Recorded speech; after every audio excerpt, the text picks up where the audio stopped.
નમસ્કાર ખેડૂત મિત્રો, મારું નામ છે અલ્કેશ પટેલ અને આપણી યુટ્યુબ ચેનલ છે ખેતીની વાત મારું ગુજરાત. આપણી દુકાનનું નામ છે મિત્રો Hindustan agro seeds Kalavad, proper Kalavad, જૂના માર્કેટિંગ યાર્ડ પાછળ, તાલુકો કાલાવડ, જિલ્લો જામનગર. મિત્રો તો મિત્રો તારીખ થઈ છે આજે 6/2/2025. તો ખાસ હવે આપણે વાત કરશું કે જીરાના પાકમાં અત્યારે છેલ્લા છંટકાવ બાકી છે. અમુક લોકોને એક છંટકાવ બાકી છે, અમુકને 2 બાકી છે, કે જેને પાછતરા વાવેતર કરેલા છે તેને તો હજી રાઉન્ડ આવશે. તો અત્યારે આપણે જીરામાં શું સારવાર કરવી, જેના થકી હવે જે જીરું પાક ઉપર આવ્યું છે, છેલ્લા 1 કે 2 છંટકાવ બાકી છે, તો એના વિશે અત્યારે આપણે ખાસ ચર્ચા કરશું. જીરાની વાત કરીએ મિત્રો, તો જીરામાં પોષણની ઉણપ હોય અને જો ફૂગનાશકની ઉણપ હોય, વાતાવરણ એની ઉપર અસર કરતું હોય, તો જે છે આપણે જીરાના પાકની વાત કરીએ તો એની ઉપરની જે ડાળી હોય છે એની અંદર જે આપણે દાણા બંધાતા હોય છે, તો દાણાની સંખ્યા જે હોય છે, તમે બંધારણ જોશો, ફ્લાવરિંગ જોશો તો આખા દાણામાં આખો ફરતો રાઉન્ડ હશે, પણ એમાં દાણામાં વચ્ચે એકલ દોકલ એક બે જે છે આપણે જીરાનો બીજ જે છે, દાણો જે છે એ સુકાઈ જતો હોય ને કાળો પડી જતો હોય છે. આખો જે રાઉન્ડ હોય છે આપણો ફૂલનો, જે એની અંદર 10 દાણાનો રાઉન્ડ હોય છે દાખલા તરીકે, તો એની અંદર 6 દાણા કમ્પ્લીટ ભરાય છે, 4 સુકાઈ જાય છે. આ પ્રશ્ન ઘણા બધા મિત્રોને થતો હોય છે. જ્યારે જીરું પાક ઉપર આવે ને ત્યારે આપણને ખબર પડે કે આખું જે રાઉન્ડ હોય છે ફૂલનો, એની અંદર 2 કે 3 દાણા જે છે સુકાઈને કાળા પડી જાય, બાકીના દાણાનું જે છે બંધારણ થતું હોય. તો ખાસ ખેડૂત મિત્રોને પોતાની વાડીની મુલાકાત લઈ વિઝિટ કરીને વ્યવસ્થિત એનું નિદાન કરવાનું, નિરીક્ષણ કરવાનું. ખાલી ફરતે શેઢે ચક્કર મરાવી જોઈ લે ભાઈ જીરામાં કાંઈ વાંધો નથી, કોઈ પ્રશ્ન નથી, એ રીતે જીરાનું નિરીક્ષણ વ્યવસ્થિત રીતે થાય નહીં. તમારે વ્યવસ્થિત ચક્કર મારવાની છે, વચ્ચે જે છે એ પાડે ચાલી અને નિદાન એનું કરવાનું છે કે ભાઈ ચરમીનો ક્યાંય એટક દેખાય છે, કે મોલીનો એટક દેખાય છે, કે આવી રીતે એકલ દોકલ અમુક જગ્યાએ જ્યાં ભેજનું પ્રમાણ વધારે હોય ત્યાં શું સ્થિતિ છે, ભેજ ઓછો છે ત્યાં શું સ્થિતિ છે. તો આ પ્રકારનું જે તમામ નિદાન છે ખેડૂત પોતે જઈને પોતાની વાડીએ નિદાન કરશે, ત્યારે જ આનું સચોટ તમે એનું નિદાન કરી અને એની માવજત કરી શકશો મિત્રો. નહીંતર આમાં શું થાય કે છેટેથી જોઈ લે ગાલો કાંઈ ચરમી દેખાતી નથી, કાંઈ બીજો રોગ દેખાતો નથી, પણ ખરેખર અંદર જઈને તમે રાઉન્ડ મારો ત્યારે તમને ખબર પડે કે જીરામાં મોલી હોય તો તમે અંદર જાઓ ત્યારે જ ખબર પડે, ચરમી હોય અમુક જગ્યાએ રાઉન્ડ ચાલુ એના ઘેરા બનતા હોય તો ત્યાં અંદર તમે ચક્કર મારો ત્યારે જ ખબર પડે. આવી રીતે દાણા બંધારણ થતું હોય અને જે છે તમે અંદર વ્યવસ્થિત રીતે નિદાન કરો તો જ તમને ખબર પડે કે આપણે જે જીરાનું બંધારણ થાય છે એમાં ક્યાંક આપણો દાણો જે છે એ સુકાઈ રહ્યો છે. તો આનું કારણ શું હોઈ શકે, આ પ્રશ્ન બનવાનું કારણ શું? તો એના માટે ખેડૂત મિત્રો તમને હું ભલામણ કરીશ કે વ્યવસ્થિત રીતે યોગ્ય વ્યવસ્થાપન હોય. આપણે શરૂઆતથી તો ઉપયોગ કરતા જ હોય કે એમાં માઇક્રોન્યુટ્રન ઉમેરતા હોય, સારા ફૂગનાશકો ઉમેરતા હોય, જરૂરિયાત મુજબની રોગ જીવાતની દવાઈનો ઉપયોગ આપણે કરતા જોઈએ છીએ.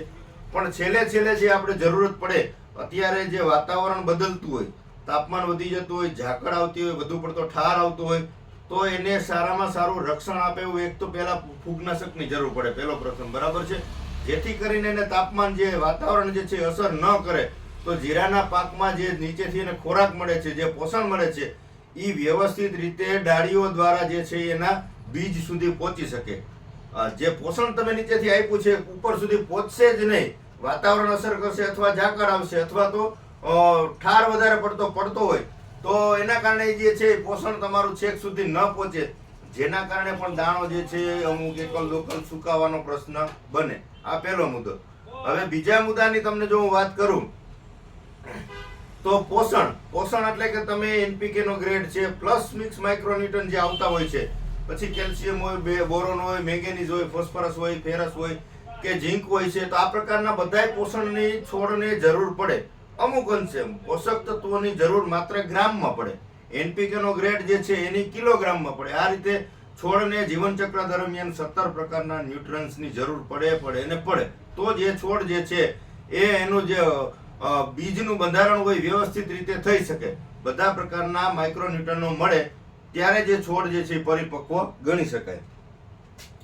તો મિત્રો હવે આપણે આજે વાત કરવી છે કે હવે અત્યારે શું કરવું. આવું પ્રશ્ન જેને બનતો હોય, આ તમે એક માર્ક કરજો, તમે એનું સચોટ પહેલેથી માર્ગદર્શન હેઠળ જે તમે એની વ્યવસ્થાપન કર્યું હશે ને, જે ખાતર આપ્યું હોય છે, ફૂગનાશકો આપ્યા છે, કે રેગ્યુલર જરૂરિયાત મુજબની જે દવાનો ઉપયોગ કર્યો હશે, તો તમારે આ સમસ્યા નહીં હોય. આ એક કાળજીથી તમે તમારા પાકમાં, તમારા ખેતરમાં નિદાન કરજો.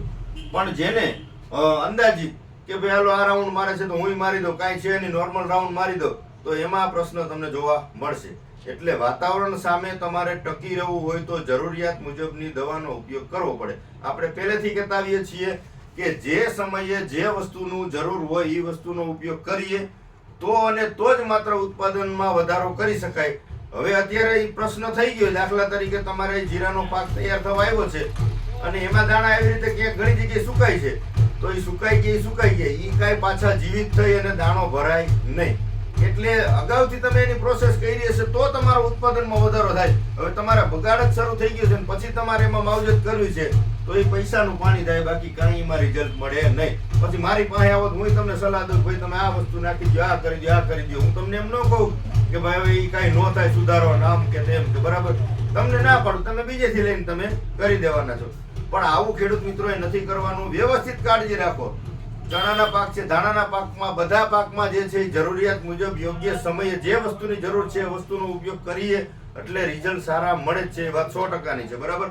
પણ સમયે જે વસ્તુની જરૂર પડે ત્યારે, સમય એ વયો ગયો પછી તમે ઉપયોગ કરશો તો એનો કોઈ રોલ નથી. તમારો ખર્ચ જવાનો છે, ઉત્પાદન ઘટે. આ વસ્તુ ફાઇનલ છે મિત્રો.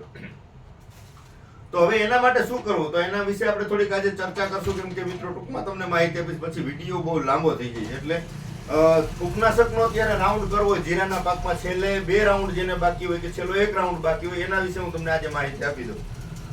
તો એના માટે પાવડર ફોર્મ્યુલેશન વાળા ફૂગનાશકનો ઉપયોગ કરવો આપણે ભલામણ કરીએ છીએ બને ત્યાં સુધી, બરાબર. તો એમાં સાફ પાવડર આવે, કાર્બેન્ડાઝિમ ને મેન્કોઝિબ, બરાબર છે. આના રિઝલ્ટ ક્યાંય ને ક્યાંય સારા જોવા મળે.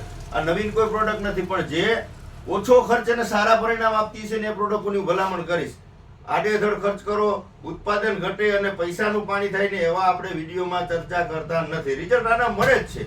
જે લોકો વાપરે છે એને ખબર જ છે કે ભાઈ વસ્તુ સારી જ છે. એટલે કાર્બેન્ડાઝિમ આવી જાય છે 12% અને 63% આવી જાય છે મેન્કોઝેબ. આ વસ્તુ પણ વાપરી શકો છો. ખાલી મેન્કોઝેબ આવે છે, ઘણી બધી કંપનીના આવે છે, પણ ઓગળે એવા લઈને વાપરવા એટલે રિઝલ્ટ કાંઈક મળે અને ખર્ચા ન થાય, બરાબર. કોરોમંડલનો આવે છે, UPL નો આવે છે, ત્યારબાદ ઇન્ડોફિલનો આવે, બરાબર છે. તો આ પણ તમે વસ્તુ સારી આવે છે, વાપરી શકો. UPL છે, કોરોમંડલ છે, ઇન્ડોફિલ છે, ઘણી બધી સારી કંપનીનો લઈને ટૂંકમાં વાપરવો એટલે આપણે રિઝલ્ટ મળે અને ખર્ચ ઓછો થાય. ને કે રિઝલ્ટ ન મળે, પૈસા જાય ને પાક જાય, બધું જાય, એવું ન કરવું. એટલે થોડીક ખાસ એક કાળજીપૂર્વક સારી કંપનીનું લઈને જે છે ઉપયોગ કરવો મિત્રો. હવે ઘણા બધા મિત્રોને છાસિયાનો પ્રશ્ન પણ જોવા મળતો હોય અત્યારે. રાખોડી, ભૂકી છારો, છાસિયો, આ પ્રકારની સમસ્યા હોય તો ઇન્ડેક્સ નાગાર્જુનનું ખૂબ સારા પરિણામ. તમારા ધાણામાં વાપરો, જીરામાં વાપરો, કોઈ પણ પાકમાં ટૂંકમાં છાસિયો છારો, ભૂકી છારો જેને આવતો હોય એને ઇન્ડેક્સ 25 ગ્રામનો ડોઝ છે. આ વસ્તુ વાપરી દેવાનું, સારામાં સારું પરિણામ મેળવી શકાય છે મિત્રો, બરાબર છે. તો આ વસ્તુ પાવડર ફોર્મ્યુલેશનમાં તમે વાપરી શકો છો. ઘણા બધા મિત્રો ગેલેલિયો પણ ઉપયોગ કરે છે, તો આ વસ્તુ પણ સારી છે. ગેલેલિયોનો પણ ચરમીમાં તમે ગેલેલિયોનો રાઉન્ડ મારશો તો આના રિઝલ્ટ પણ તમને ચોક્કસથી સારા મળશે. પંપે 16 ml નો ડોઝ છે. ત્યારબાદ આપણે વાત કરશું તો પારિજાતનું જે આવે છે ડાયકો, આ વસ્તુની અંદર પણ આવી જાય છે 2 ટેકનિકલ, ક્રિસાક્સોમિથાઇલ અને ક્લોરોથાલોનિલ વાળું. દાખલા તરીકે જટાયુ અને ટાટાનું જે અર્ગોન આવે છે, બંને ટેકનિકલ આની અંદર મિક્સ આવી જાય છે. તો આવી વસ્તુનો ઉપયોગ કરવાથી પણ ચરમીના એટકમાં સારામાં સારા પરિણામ મળે છે. પણ ચરમીનો પ્રશ્ન દેખાતો હોય એને જીરા સારા જ છે, કોઈ પ્રશ્ન જ નથી, તો આપણે આ હળવું જ વસ્તુ હલાવવાની છે, બરાબર છે. કાંઈ બીજું નવીન એમાં કોઈ ખર્ચ કરવાથી વધારે ઉત્પાદન મળી જશે નહીં, આ એક નક્કી રાખવાનું છે. પણ જેને સમસ્યા જણાતી હોય એને ચોક્કસથી ચરમીમાં સારામાં સારા નિયંત્રણ મળે એવી દવાનો ઉપયોગ કરી દેવાનો.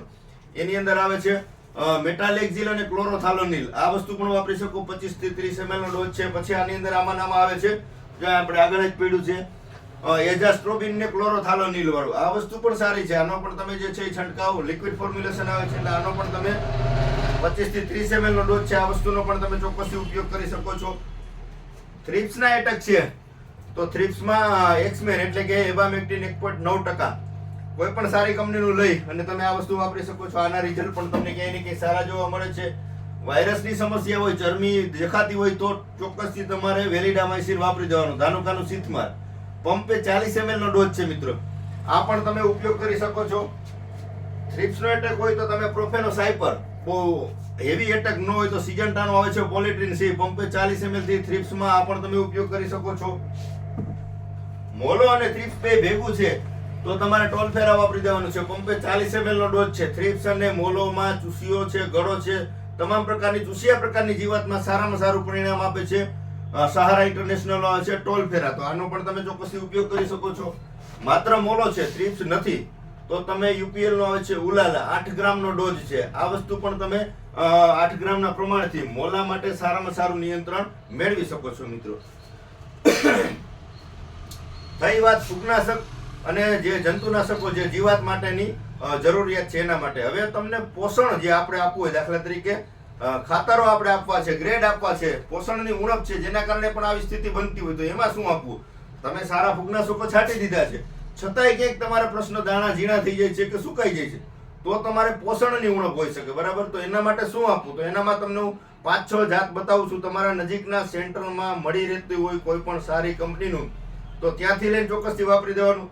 અને આમાં મેં તમને જે ભલામણ કરી, દાખલા તરીકે ઇન્ડોફિલ છે કે કોરોમંડલનું છે કે યુપીએલ નો સાપ છે, આ બધી જગ્યાએ મળી રહેતું હોય, તો તમારા નજીકના સેન્ટરમાં મળી રહે તો ત્યાંથી લઈને ચોક્કસથી ઉપયોગ કરી દેવાનો છે મિત્રો. મારે તો તમને ઓપ્શન આપવાના છે કે ભાઈ 4-5 વસ્તુ જે કંપનીનું છે એ મને સારું લાગે છે, હું મારા સેન્ટરથી વેચું છું, મારી દુકાનથી વેચું છું, એટલે નજીકના મિત્રો મારી પાસેથી મેળવી જ લે છે, અને જે દૂર છે કુરિયરથી પણ ઘણા બધા મિત્રો મેળવી લે છે. તો એ તમામનો તો ખૂબ ખૂબ આભાર. પણ જે મિત્રો નથી મેળવી શકતા, તો તમારા નજીકના સેન્ટરમાંથી આ ફોટો બતાડી દેવાનો, આપણે વિડીયોનો સ્ક્રીનશોટ પાડી લેવાનો, નજીકના સેન્ટરમાંથી મેળવી અને ઉપયોગ કરી દેવાનો છે, જેથી કરીને આપણા પાકને બચાવી શકાય મિત્રો. હવે રહી વાત પોષણની. પોષણ આપવું છે, દાખલા તરીકે હવે છેલ્લો રાઉન્ડ મારવો છે, અથવા છેલ્લેથી આગળનો એક રાઉન્ડ બાકી છે, હજી પછી એક રાઉન્ડ આવશે, તો એના વિશે હું તમને ચર્ચા કરી દઉં મિત્રો. કે આપણું 60-20 આવે છે, આપણે જે 0-52-34 આવે છે એ જ રીતનું આવે છે 60-20. લિક્વિડ ફોર્મ્યુલેશનમાં આવે છે 0-0-60-20, 60% ફોસ્ફરસ ને 20% પોટાશ. પંપે 20 ml નો ડોઝ છે. દાણા, ચણા અને જીરું છે, આ પ્રકારના પાકમાં વટાણા છે, વાપરી શકો છો. તમારું દાણાનું બંધારણ 50% એ પહોંચી ગયું હોય ત્યારે આ વસ્તુનો ઉપયોગ કરવાનો છે. દાખલા તરીકે જીરાનો જે છે નીચેનો એક માળ કમ્પ્લીટ થઈ ગયો છે, બીજો માળ બંધાવવાની શરૂઆત છે, ત્યારે વસ્તુ વાપરવાની છે. છેલ્લો છંટકાવ કરવાનો છે, તો એના માટે હું તમને બીજી વસ્તુ બતાવું છું. ચણામાં પણ એમ છે, વટાણામાં પણ એમ છે, દાણામાં પણ એમ છે, આનો તમે ઉપયોગ કરી શકો છો. આની સાથે વાપરવાનું છે તમારે બોરોન.